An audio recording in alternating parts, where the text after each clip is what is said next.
લગ્નની ધમાલ ચાલુ છે. ગોર મહારાજ ઊંચા અવાજે શ્લોકોનું ઉચ્ચારણ કરે છે. ત્યાં ઢોલ નગારાની મહેફિલમાં મળે છે વરકન્યાના હાથ.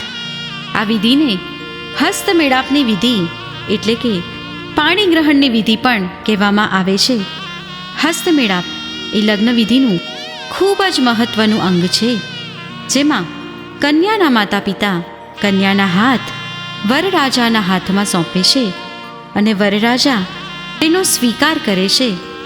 આ વિધિથી થતો મેળાપ હંમેશ માટે મનનો મેળાપ બની જાય છે અને આ વિધિથી વરઘોડિયાના હૈયામાં આત્મીયતા પ્રગટે છે અને સાથે સાથે જાનૈયા અને માંડવ્યાના મન પણ આનંદ અને ઉલ્લાસથી થનગને છે. હસ્તમેળાપના આ મહામૂલા પ્રસંગનો શુકનવંતો સાક્ષી હોય તેમ ઢોલ પણ ડિબાંગ ડિબાંગ વાગે છે અને હસ્તમેળાપનો આ અવસર પણ માંડવામાં ઉજવાય છે.